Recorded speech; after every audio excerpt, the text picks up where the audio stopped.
Hello guys, welcome to my channel. आज मैं आपको जो कहानी सुनाने जा रही हूँ वो मेरी अपनी कहानी है।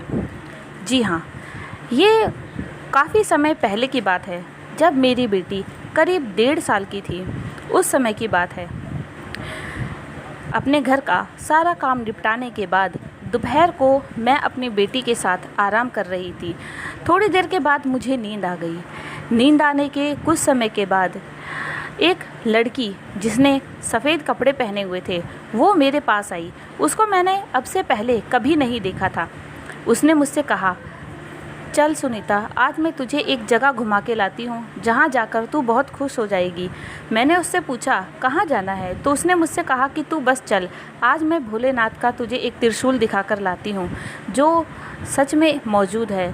और मैं भोले बाबा को बहुत मानती थी, तो मैं उसके साथ जाने को तैयार हो गई। लेकिन जैसे मैं उसका हाथ पकड़कर खड़ी हुई, तब मैंने पीछे मुड़कर देखा कि मैं यानी कि मेरा शरीर मेरी बेटी के साथ सो रहा है। तब मैंने उससे पूछा कि ऐसे कैसे हो गया? तो उसने मुझसे कहा कि कोई बात नहीं, ये तू अपनी बेटी के पास भी रहेगी और भोले बाबा के त्रिशूल के दर्शन करके भी आ जाएगी। मैंने उससे कहा ठीक है, लेकिन ज़्यादा देर नहीं होनी चाहिए, क्योंकि मेरे और मेरी बेटी के अलावा उस समय घर पर और कोई भी नहीं था। तब मैं उसके साथ चली गई।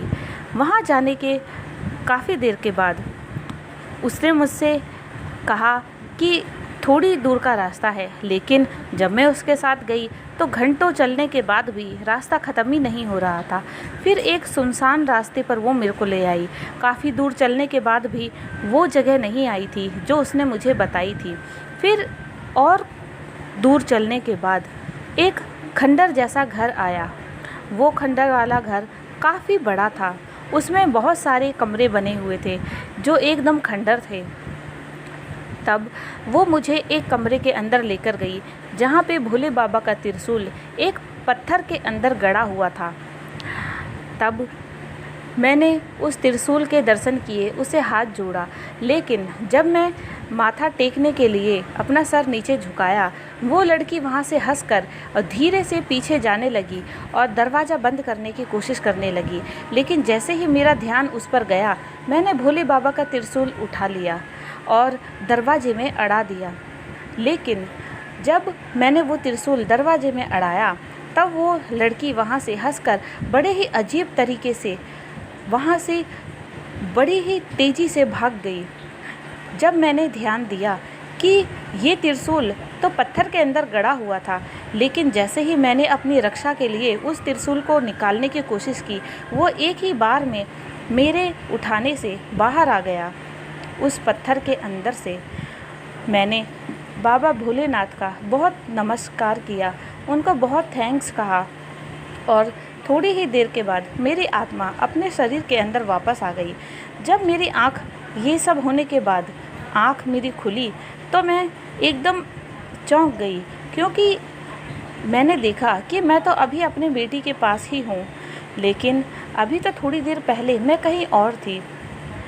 तब मुझे ध्यान आया कि भगवान शिव का त्रिशूल अगर वहाँ नहीं होता या फिर मैं उसे सही समय पर निकालने में कामयाब नहीं होती, तो शायद आज मैं यहाँ हूँ, मैं अपने शरीर के अंदर वापस नहीं आ पाती।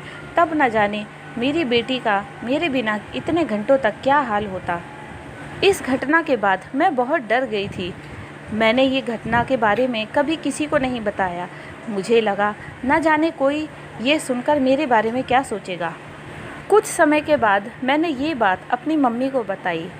तब उन्होंने मुझे बस यही कहा कि अपने हाथ में हमेशा माता रानी का धागा बांध के रखा करो, या भगवान शिव का कोई लॉकेट या कोई धागा अपने हाथ में या गले में हमेशा पहन के रखना चाहिए, ताकि ये सारी बुरी बलाएं हमसे दूर रहें।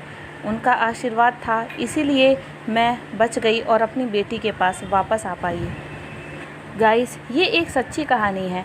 ऐसी ही और सच्ची कहानियाँ सुनने के लिए हमारे चैनल को लाइक कीजिए, सब्सक्राइब कीजिए और बेल आइकन को अवश्य दबाइए।